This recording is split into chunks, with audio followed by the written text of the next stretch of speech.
Good evening, my friends. This is Angie Stewart from Miami Inner Light, here live in Kardec Radio. So I hope you will be able to see us right now on Facebook Live. But if you are not able to do it, please, you and your friends, tell everybody that they can check out kardecradio.com and also Kardec Radio in the app via the phone. So you can listen to this talk and many other beautiful books, lectures. There is so much. And the wonderful content is in English to help all of our brothers and sisters who are not Portuguese speakers. So welcome to our study. It happens on a weekly basis. We are studying this beautiful book, Among Brothers of Other Lands, and also the Gospel according to Spiritism. So I hope you can hear me. Let me check it. I have like three different types of connections, just trying to make sure you can hear me. Oh, hello, Matthew. You can hear me? Thank you. Thank you for your assistance. It's important because I always have connectivity problems. But anyway, so if you are new to the study, I always enjoy starting it with a prayer to connect us with the spiritual, these elevated spirits that will be able to help us to connect. So I always invite you to have also a bottle of water, especially now in this time of coronavirus. We really need to take care of our spirit, but also our physical body, because it's really good that we are strong. And if we end up getting the virus, we will be able to fight it in a much faster and stronger way. So our friends are going to be arriving in a few minutes. I just want to invite you to relax and pray with me so we can start the study. Okay? Dear God, our Mother and Father, thank you so much for your love. Thank you so much for your guidance, your inspiration, always with us. And at this moment, we start the study. We would like to ask you to send your positive energies towards us so we can fully connect with it, opening our minds to the study so we can fully understand the message. But most of all, we can live the message, because this is what is really important in our lives. We need to live what we learn to continue our progress. Please stay with us now and always. Thank you so much. So be it. Very good. Very good. So I will remove this little thing here so we don't have so much of a disturbance. Let me see. How do I remove it? Oh, like this. Good. Very good.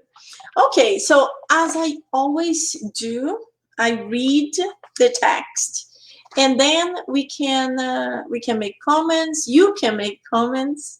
You can ask questions, and then at the end I can go over everything. And I like to read little by little and explain little by little. So this is chapter 28. The title is In the Harvest of Age. And this time the spirit is Emmanuel. So I always like to talk a little bit about the spirit that gives the text for us. But you know, Emmanuel, everybody knows Emmanuel. Emmanuel is so popular, is so famous, wrote so many books through Chico Xavier. But there is one peculiarity that I really enjoy and I think would be good for you. Probably you know, but if you don't know, then it would be interesting. So Emmanuel was always really connected. He was an admirer of Saint Paul. So he always admired his works, his life, everything. So Emmanuel reincarnated many, many times, and as we all did. And a few days ago, I actually posted on my personal Facebook all the reincarnations of Emmanuel, because there is a group who did a beautiful research, and they put all his known reincarnations. Unfortunately, it was in Portuguese. That's why I put in my personal, not in Miami Inner Light. But anyway, in one of his reincarnations, he was a priest. He was a priest few times.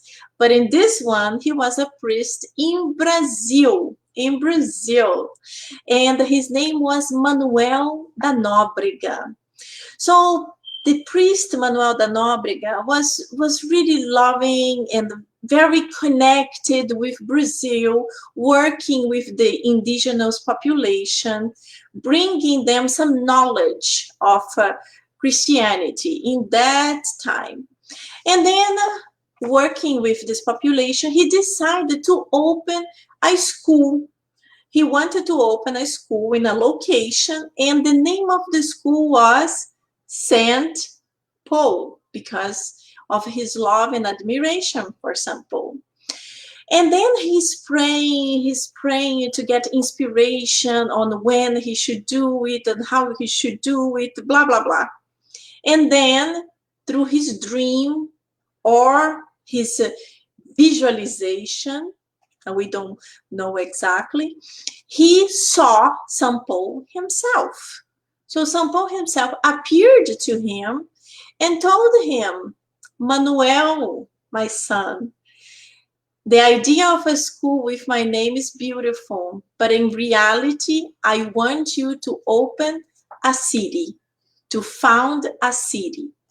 And I can just imagine if it was me. It's like, oh, a school is already a lot for most of people, but opening a city, it's like, what? But for Emmanuel, in the time Manuel da Nóbrega, it was not that a big deal. He was really happy that he had this amazing vision. He agreed, and he actually decided to postpone in few months the opening of this city, because he wanted it to coincide with the birthday of St. Paul. So the city was actually opened in August, was inaugurated in August 29, 1553. So very interesting story. And when I finish, I will post a summary in a Miami Inner Light page, so you can read more details about it, and also a video of Chico Xavier himself telling a little bit about this story, but it will be in Portuguese. So let's read the text again. In the harvest of aid, Spirit Emmanuel, bear with each other and forgive whatever grievances you may have against one another. Forgive as Christ forgave you. Paul.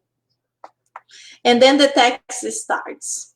It is unnecessary to stress the brightness of the brain in the dome of humanity, the vanguard nations of material progress effect prodigies in the fields of research and the definition of the terrestrial plane. The university is a storehouse of light for intelligence. The laboratory is a fountain of safe answers for millennial questions.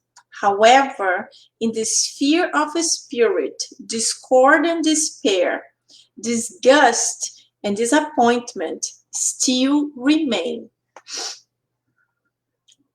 All of us uneasily refer to calamities of war, the proliferation of vices, the damage of hatred, and the misrepresentation of culture that impose themselves in our common path. Here and there, we point out the ideological fights, racial conflicts, insanity, and selfishness. What do we, as Christ's apprentices, do to the re-equilibrium of the world? We are convinced that violence does not extinguish violence.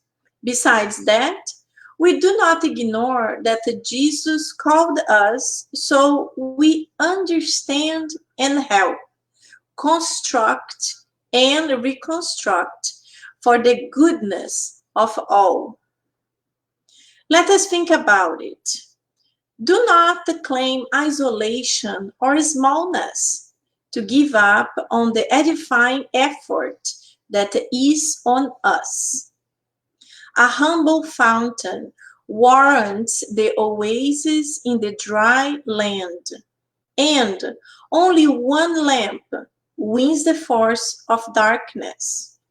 The harmony of the whole comes from the fidelity of the service of each one. Let us work united for the edification of a better earth. Let us start and restart our task, relying our own action on Paul's advice. Bear with each other and forgive whatever grievances you may have against one another. New York, USA, July 4th, 1965. Very powerful and beautiful message. And yes, when we hear this message, there are so many points that we have to comment so we can understand a little bit better. Oh, I'm seeing some names popping out now. Each time I use a different system, things don't work really well. Hello, Saul. Hello, Teresa. Nice to have you here. I don't see Carla. I hope she will be able to join too. Anyway, so, you know, Emmanuel starts telling us that the intelligence is so important and it will bring a lot of development to the people themselves and to the planet Earth itself. But he starts making a comparison. Yes, brightness of the brain, the dome of humanity. And then he starts saying the university is a storehouse of light for intelligence. The laboratory is a fountain of safe answers for millennium questions. This is all connected with intelligence, development of our intelligence, our intellectual aspects. And then he goes to, however, in the sphere of the spirit, discord and despair, disgust and disappointment still remain. And it is true. Still remain, and is still so strong. You know, even for us that we are studying how to better ourselves, how it's so important to forgive. Jesus already taught us more than 2,000 years ago, and we still can't absorb it. We already know it, but there is a difference between knowing something and putting it in practice. So when we are talking about forgiveness to each other, it's easy. It's like, yeah, you have to forgive. If you don't forgive, forget about. But when the time arrives for us to put in practice and to forgive, it is still hard. It is hard. It's from the human nature. It's difficult for us. And, you know, we want almost to live in this perfect realm. We want to be perfect spirits. We want to be teleported to Jupiter. During my gospel, I read many books. And one of the books is the Spiritist Review or the Spiritist Magazine. That's the book, the many books that Kardec wrote. And this one is from 1858. And there he is talking about the life in Jupiter. So he's interviewing spirits that live in Jupiter. So he's trying to make a comparison from Jupiter to Earth. And the spirits are giving all the answers and explaining. And sometimes the spirits just say, you cannot understand this yet. And most of the time, the spirit is saying how much more elevated Jupiter is. And we know that. And then there are certain portions that we think, this is my conclusion reading the text. Imagine us the way we are right now if we were granted to stay in Jupiter for a week, like summer vacation in Jupiter. Wouldn't be easy. Wouldn't be easy because of the characteristics of the spirits from Jupiter. They are so much more elevated than us, and they have qualities that we can't reach yet. And the goodness is natural to all of them. They don't have any negative feelings. They don't have envy. They don't have anger. They don't have anything that we do. And sometimes we have little things that are so silly, and they are so common on Earth. So 2 stories that I want to talk about it. One is a story of a spirit from Earth, that's Chico Xavier. And he has this quality because of his mediumship. He was able to read thoughts of people. And a lot of people didn't believe it, but Geraldinho is a speaker that lived with him in the same city, and since very young, he was always very close to Chico Xavier. He said one time they were traveling, and Chico went somewhere. He was very tired, and he removed his shoes. And someone was saying, "Oh, I'm gonna bring you a towel so you can take a shower," something like that. And then Geraldinho said that he looked at the Chico's feet and thought, "Oh my God, his feet looks ugly because it had a lot of when you have ingrained toenail and had." Joanete, I don't know how to say this, is when the bone, it's like sticking out on the feet. And Geraldinho also thought, my God, maybe he has some kind of bad smell. And as soon as he thought that, he's like, oh my God, I can't think this because, imagine if she could really read thoughts. And then passed, the lady arrived with the towel, and then no, while the lady went to pick up the towel, Chico started, look at my feet, so ugly. But, I walked so much, I do this, I do that. I really need to take a shower. The feet is ugly, the nail, it's bad. And then he looked at Geraldinho and said, but it does not smell bad. And then Geraldinho was like, oh my God, he read my thoughts. And this is one of the characteristics of the spirits in Jupiter.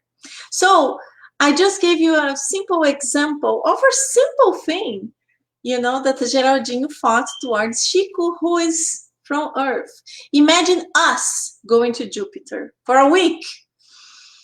Would be really difficult. So we would see things, and we might desire something, say, wow, look at this beautiful house, I wish it was mine, or oh, look at this dress, oh, so beautiful, this white tunic that the superior spirits use, for example. And we would feel very embarrassed because they would understand, they would read our thoughts. Anyway, this is just one thing for us to think, that we need to be here because we need to evolve. And when we evolve, we will be graduating. It's almost like we are leaving the school to go to high school. Then we are going to go to college. Then we're going to do some kind of post-graduation, master's. And it will be like this. If we jump, if we skip, Imagine you going from, I don't know, from the 8th grade and you going straight to a master class. Unless you are a genius, it will be very difficult. So we need to go through step by step so we can actually grow and in the intellectuality too. So uh, so when we go to the next page, he continues talking.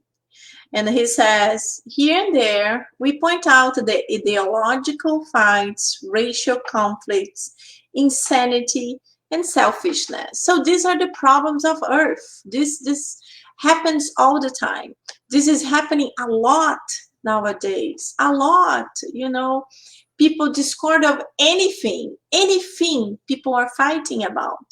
Use mask, don't use mask. Go out, don't go out. Stay.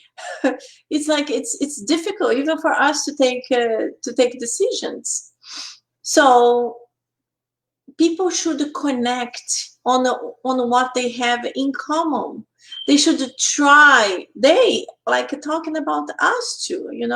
We should try to focus on something good, on something we have in common. Try to bring people to some kind of uplift, to feel better, to think about each other. But I know we go to the other side. We have a tendency of seeing fights, and we want to participate, we want to understand what is when in the reality, we should separate fights. We should help people to say, yes, I don't agree with whatever you're saying or whatever you think, but you have the rights of thinking like this. You have the rights of choosing to be like this. But we cannot impose our beliefs or our ideas in other people. But we should also not to have this imposed on us. This is happening all the time, especially now that everybody is almost 100% of the time connected to some kind of social media. So let's disconnect from these negative things. Let's not fight in the internet about so many issues. Let's try to do something good. Let's be here. Let's study how to evolve, how to be a better person, how to be more connected with God.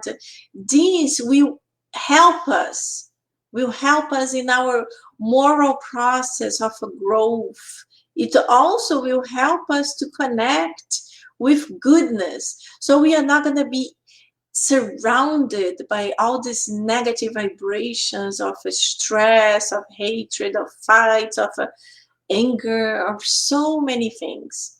I know it's easy to talk, but we can do it. We can do it even if a little bit. Always towards the positive, always towards the positive. And the internet, as we say, everything, there is always good and bad. Internet, there is so many good things. Social media, there are so many good things. We are here because of social media. So let's enjoy it. Let's enjoy it so we can evolve together. So let me see here if anyone wrote something. Matthew said, I'm really curious about what civilizations look like on Jupiter and Saturn. Yes, I am very curious too, but I'm like, okay, I would like to visit it for a few hours. I don't think I would be able to bear my soul so underdeveloped with such a enlightened beings, even if for them we are like little children. So it's like when we go to visit the kindergarten and we see the kindergarten kids fighting with each other because of a toy, we think it's so cute. We're like, oh, look at this two chubby cute. So that's exactly like how they think towards us. We are little kids, so they understand. They were like us thousands of years ago, so they understand.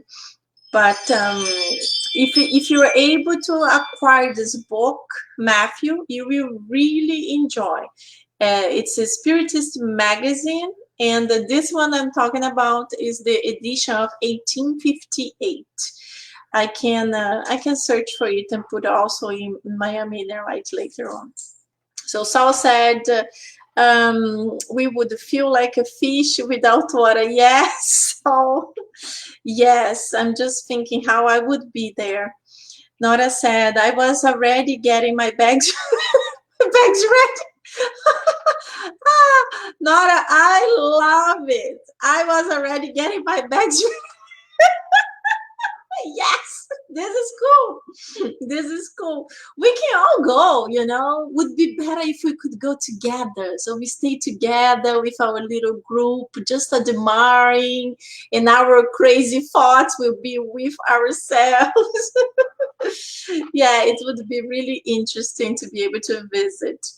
So yes, Teresa, Carlos, that's what I wanted to talk about the Chico Xavier. Thank you. Matthew said, I would just want to go to these places and observe. Yes, me too. But we can't just observe. We have to interact a little bit. And so the final thing is you said was, thanks, I also have a book downloaded from Emanuel Swedenborg, which covers that as well. That's wonderful. Emanuel Swedenborg is fantastic. And do you know who he was? Divaldo Franco. Yes, one of his reincarnations. Unbelievable. So let's go. What do we do as Christ apprentices due to the re-equilibrium of the world? We are convinced that violence does not extinguish violence. So it's true. It's true. Violence, oops. Emanuel Swedenborg is not Divaldo. My guardian angel just said it's not. It's another one, another very important medium that I cannot remember the name and he's not telling me, but I will research and I will put it here. I'm sorry for the confusion. So when we talk about violence does not extinguish with violence, it's true.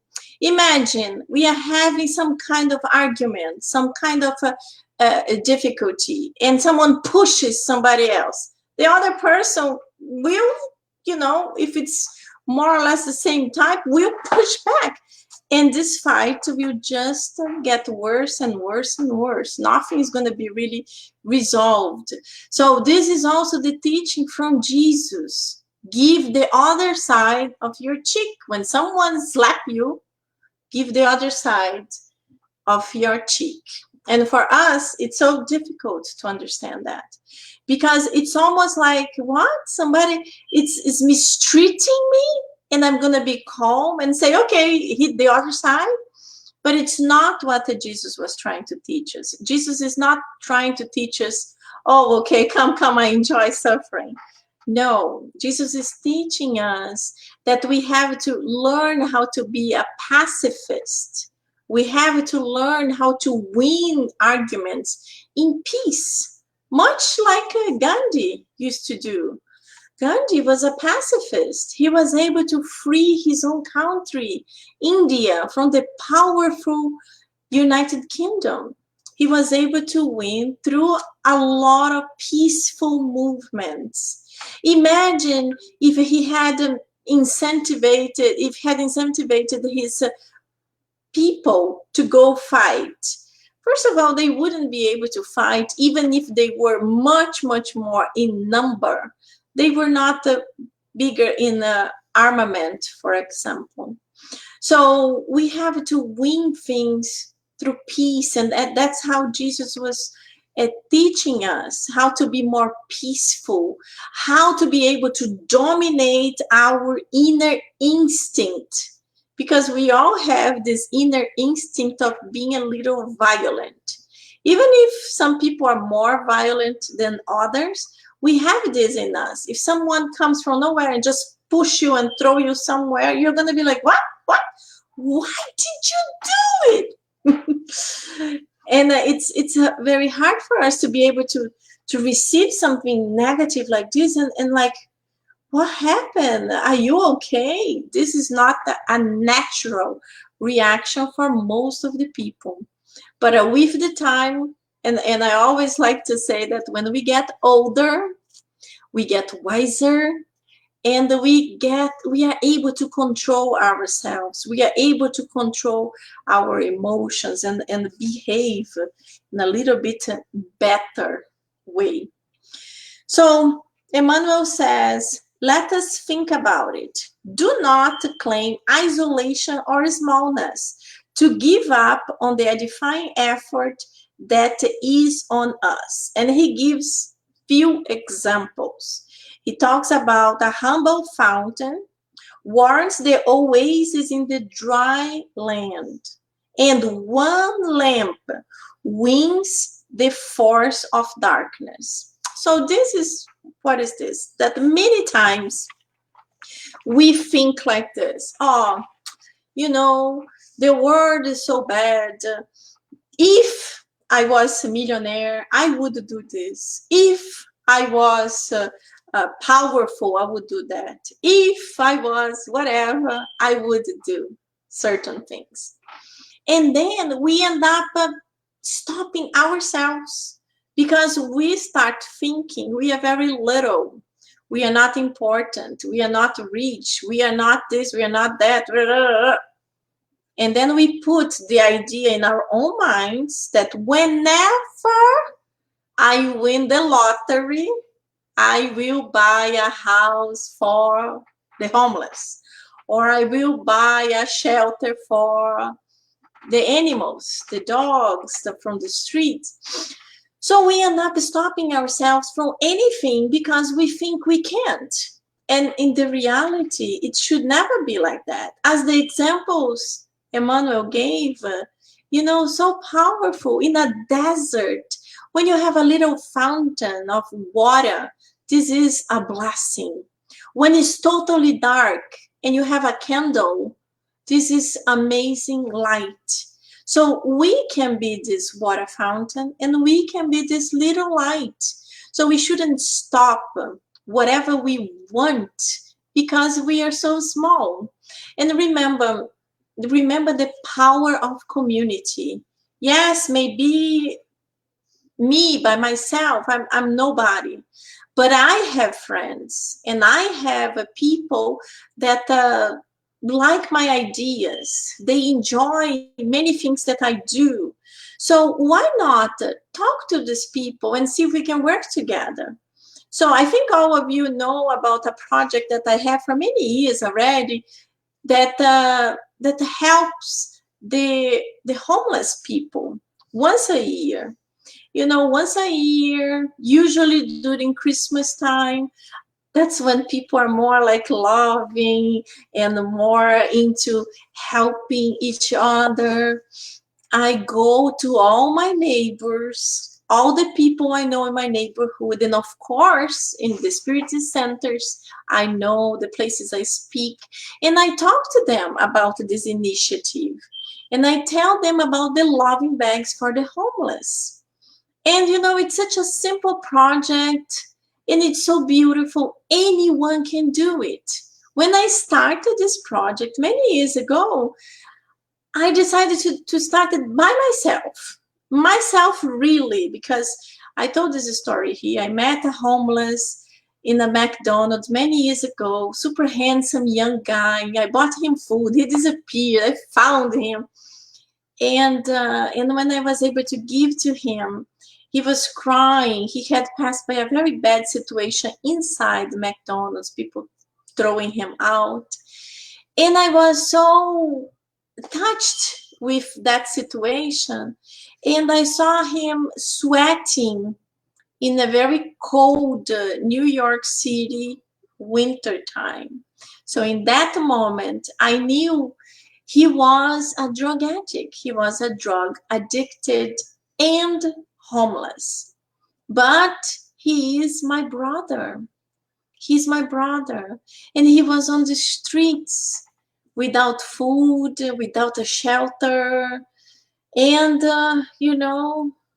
unfortunately addicted. So it's a very sad situation. I have been helping this community, of the community that says in general, homeless people for many years. So the majority of the homeless people, or they are drug addicts, or they are addicted to something, or they are mentally disturbed.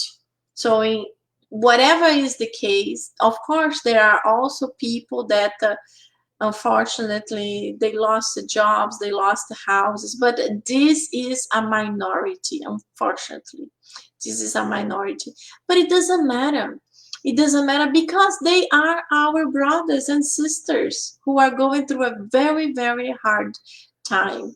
So this project that I started, I decided to create one bag with a bunch of items, and I would distribute. Then I was like, no, I'm gonna make 10 bags so I can help 10 people. And then I told one friend, and she said, I will make 10 bags too. And then I was like, wow, she's making, maybe I tell another friend. So I told another friend. And then I brought the idea to the Spirit Center that I was coordinating that time, Inner Enlightenment in Manhattan. And the people said, yes, we want to help. So it was a blessing. And then I used to go to different states giving lectures. So I spoke to those people. We had people. It was amazing. And it is happening until nowadays. Until nowadays. It happens in New York. It happens here in Miami. And it happens in many other states. It happens in Virginia. In many other states that I spread the idea. So we are this little candle, but we have our inner lights that we can always do something. Don't think about starting a big thing. Start something little. You start something little, and if it is good, it will start spreading. It will get some power. And even if it doesn't, whatever you are doing with your love, it will bring light to you and to the person receiving it. So let's really abandon the idea that we don't do certain things because we are nobody, we have no power. We can always do something. Always do something. If we can volunteer, we can just go to a hospital and read. You know, nowadays, yes, nowadays things are more difficult because of the coronavirus. But in the past, we could be a volunteer in a hospital. We could read for kids. So many things we still can do. But now, because of coronavirus, things have to be a little bit different. The world is changing.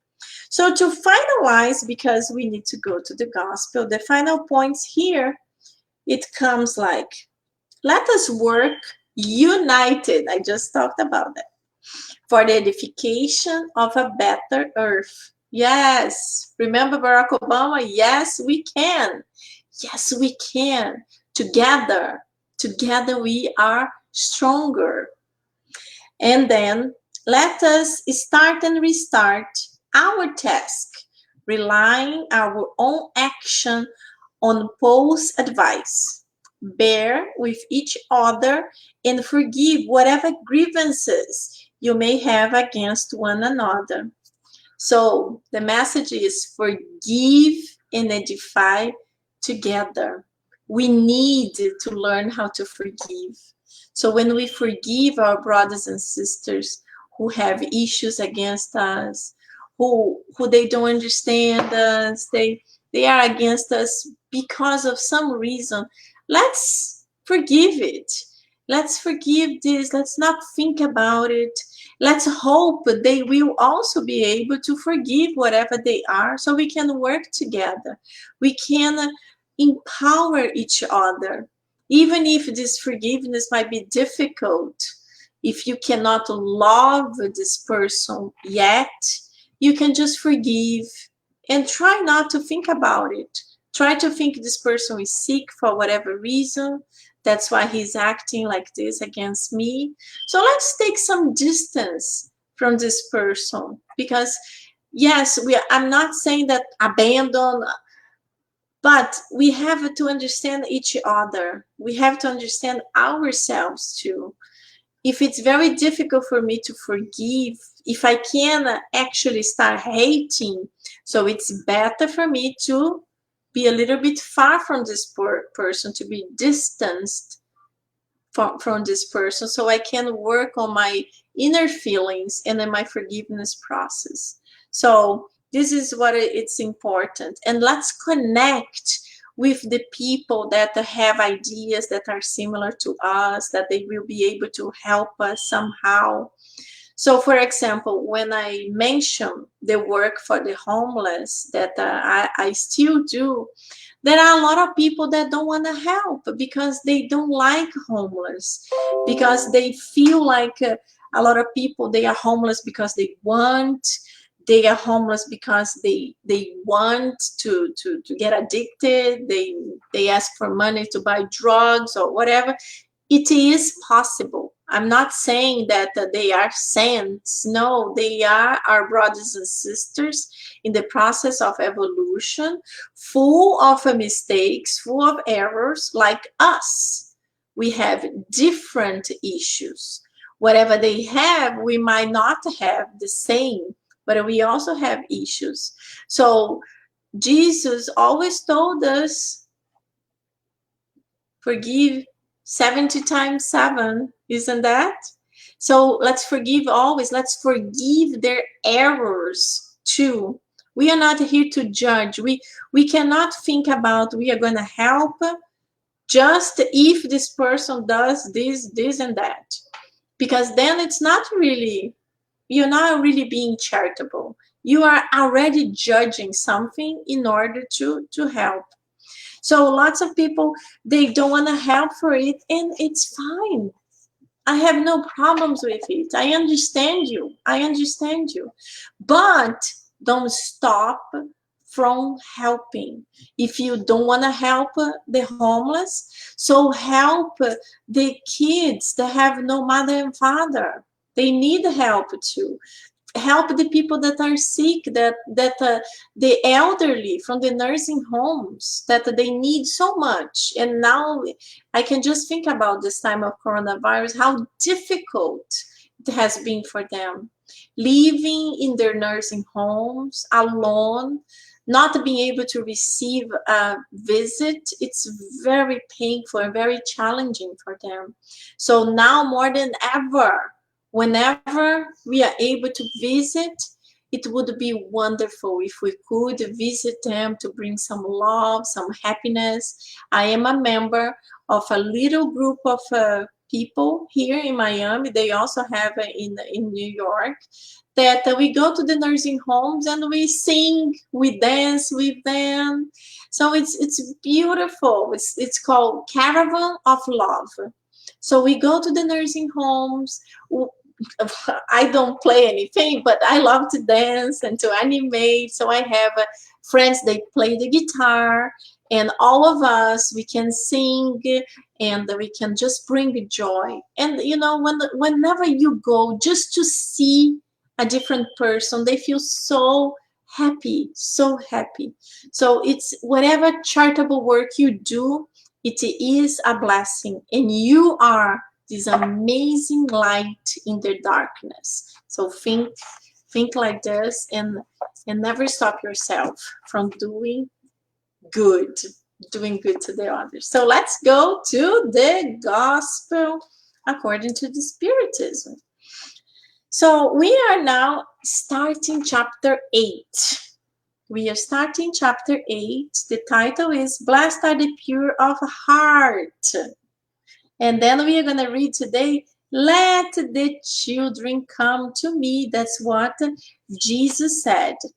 So we have 15 minutes. Wow, that's wonderful. We usually have like 10 minutes to study the gospel. So this is wonderful. So I'm going to be able to read a little bit. So the initial part, blessed are the pure of heart, for they shall see God. This is in Matthew. Then we have, then some children were presented to him so that he would touch them. But as his disciples kept away with scolding words, those who were being presented, Jesus was displeased and said to them, let the children come to me, and do not hinder them, For the kingdom of heaven is for those who are like them. So hinder them is like, don't give them difficulties to come to me, because the kingdom of heaven is for those who are like them. This is very important. People make mistakes and they start thinking, oh, the kingdom of heaven is just for the children. No, it's for the ones who are like children. So we're going to talk a little bit about that. And so in number 3, we have purity of hearts is inseparable from simplicity and humility, and excludes every thought of selfishness and pride. So again, the purity of heart is inseparable from simplicity and humility. And then he continues, just reading a portion here. A spirit of a child may be quite old, but it could be a very developed spirit or not. We don't know. We don't know if the spirit of these children is an evolved one or not. But what we are trying to say is that when the kids are little, when they are very young, when they are, I don't know, kids nowadays, they are evolving so quickly. They sometimes they look like mini adults. Have you seen some kids that they tell you things that you're like, ugh? They look like mini adults, because children copy their mother, their father, the people who are around them. So I know a lot of people find it very cute when a children acts exactly like the mother, you know, like sometimes when the mother has good things, it's good, but sometimes when the mother says bad words, curse, or have some kind of attitude towards certain people, and the little kid is imitating, and they film and post it on internet, and everybody's laughing. It's so cute. I don't find it cute, because, you know, they are little. Yes, to some people it's cute, but the kid imitates the ones they see. And if you think this is good for your 3, 5, 10-year-old, when that kid becomes like 16, 18 with a very bad um, attitude towards everybody else, it will be towards you too. So that's why the mother and father, or the adult who is responsible for this kid, is so important in the educational process of this kid. And the spirits are going to explain in this chapter. They will explain that it's a blessing that God gives to us, human beings, the infancy of the person. So the kid years, because during these very young years, the little ones, they will observe, copy, and obey. Yes, they will be more malleable to be able to do whatever the mother, the father, the responsible is trying to correct them. And then we have like this. So little children. Oh, I didn't complete my line of thought. So when Jesus talks about let the little kids come to me, it is because they are simple and humble. So the little kids, they don't really like look at each other. What clothes are you using? What type of job do you have? Where do you live? They don't think about any of this thing. They see another kid, and another kid means fun. Ooh, fun. I want to play with him. I want to play with her. Let's have fun together. And that's how little kids are. So when the kids become bigger, then all these other thoughts start populating their minds, especially if they already have some kind of a bad behavior, bad baggage, and the parents were not able to correct them, to give them a good guidelines, a good guidance. And that's when the things start getting worse and worse. So we have here that the little children offers the picture of innocence and candor. And it is, you know, as I was saying about the little kids in kindergarten playing together, you know, it's adorable. I remember my son, oh, I missed it so much. When he was like 5, we went to school because it was his little birthday party, and they put a music and told all the kids to dance. So they were all dancing, they were jumping, and they were turning upside down. It was so much fun, and they were having like the best time ever, and it was so cute. And it's like, we missed this time, you know. They grow, and yes, it's beautiful. Every age is beautiful to see. They are maturing, they have their own questionings, their own difficulties, and for us also to learn how to deal with it. Not easy, but you know, I miss that loving time of young age, even if it's so challenging. But I still miss it. So we have here that they are innocent and they have so much candor, but for those who are like them, so this is the portion I was talking about. So the kingdom of heaven are for those people who are like children, who are pure of heart, who are humble, who are innocent. And yeah, you're going to say, oh, there is no adult innocent. Well, the sense we want to talk about is that bringing love to the things, trying to see the good in other people, not just trying to see the negativity, because we all have a negative side. There is nobody perfect on earth. You wouldn't be here, honey. You would be in Jupiter. So number four, we have this explanation that the children have a need of a sensitive care, which only a mother's tenderness can give them. And this tenderness increases with the frailty and the innocence. So she found behind her child's infantile feature a virile character and adult thoughts. She would care even less if she knew about the child's past. So two different things we are talking here. The first portion is that God gave us this loving, tender mother. So to be able to reincarnate, we need to have a mother and a father. So the father figure is usually is like from the past, okay, from cave time, is the man who has to protect the family, who has to feed, to hunt, to be able to feed the family. And the mother is the one who stays with the kid, who protects them, who cooks the food, who feeds them. So these are very different characteristics of a male personality and a female personality. So we already know in Spiritism that we are going to be reborn in both characteristics of sex, female and male.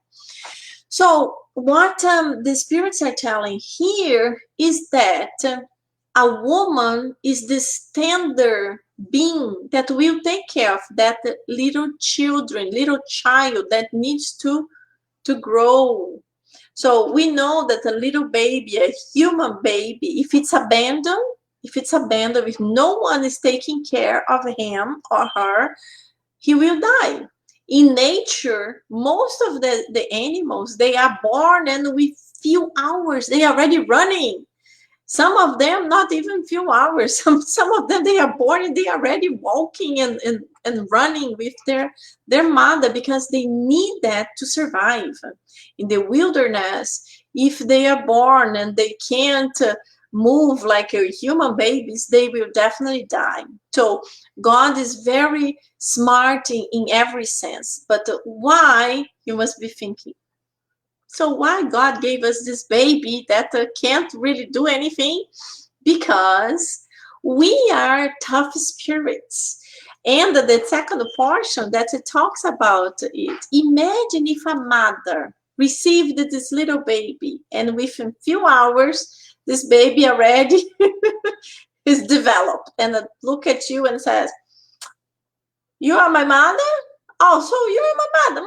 Okay, so what's your name? Angela? My God, you are having a bad case of hair today, yeah? Not good. You gain weight. Whoo, really bad." And you're like, who is this creature? Who is this creature that's driving me crazy? And I'm being light. I'm being light here. Imagine if there were even worse. Imagine if this little spirit could see and could tell you things that you did in the past. Maybe he did something really bad to you, you did something really bad to him. So God really blessed us with this innocent little thing that doesn't know how to talk, only knows how to eat, pee and poop and cry, cry, cry. And with months, start learning how to smile. So all these things makes the mother, why they say the mother? Because the mother is the one that's really connected with the baby. The baby was generated inside her body. So the connection is very strong. And until nowadays, unfortunately, lots of fathers, as the baby is born, they abandon the baby, they abandon the woman. So the woman usually, even if life is difficult, life is really terrible, the women usually they stick to the child, they try to protect. So this loving energy is put in the women so they can foment this love to these children. And with the time, they will develop this inner love that even if the baby is an enemy from a previous life, they will have a hard time, but this love is so strong that they will have the tendency of forgiving each other. Oh no, I have to forgive him because he's my son, or I have to forgive her because she's my mother. I can't really act like this because she's my mother. I love her. So God is very wise doing this, giving us the spirit for us. Oh, my prayers for the planet in 1 minute. I thought I was gonna have so much more time, but I didn't. But anyway, so this number 4 is basically is that. So the children they are given to us with this innocence because we will love him or her so much. And in the second page, it talks about that when the time the innocence start disappearing, dissipating, the time when the teenage years really arrive, then the spirit will be fully reincarnated. So that's when all the tendencies, the good and bad tendencies of the past, they will come to the reincarnated spirit, and then the relationships will be more difficult. So that's why we have to teach and guide the spirit while they are still in young age, because they are easier to accept it. Because if we abandon certain issues, when he's older I will take care of it, then it might not be able to do it. So it's 10. It's time for us to do our prayers for our beautiful planet, especially now in this time of COVID-19. So I invite all of you, wherever you are, if you can, to put a little reminder on your cell phone. So every night at 10 p.m. we can pray together, and we can visualize positiveness, we can visualize goodness, we can visualize good health for all of us and for everybody in our planet. So let's do it right now. God, Jesus, our guardian angels, thank you so much for bringing us here again tonight, studying your beautiful teachings, Master Jesus. And at this moment, 10 o'clock, we would like to invite all the good spirits to take our good vibrations from so many friends together that are praying for our beautiful planet. And we would like to send this loving energy around, spread it, especially in the hospitals, to all the people that are putting their own lives at risk in order to help others. Please protect and guard the doctors, the nurses, the people that work in hospitals, but also the policemen, the firefighters, so many people, even postmen, they are there every day doing their jobs because it cannot stop. So now that little by little the world is going to start opening up, please protect us even more.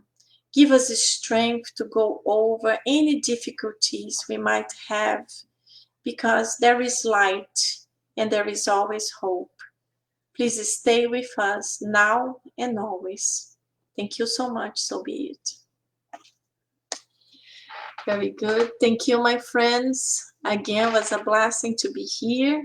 If you can, please put a reminder on your phone so you can pray with us every night at 10 p.m. so we can bring these good vibrations around. Okay? Thank you so, so much. And I will be putting the information I mentioned in Miami Inner Light in a few minutes. Have a great night. See you next week. Bye-bye.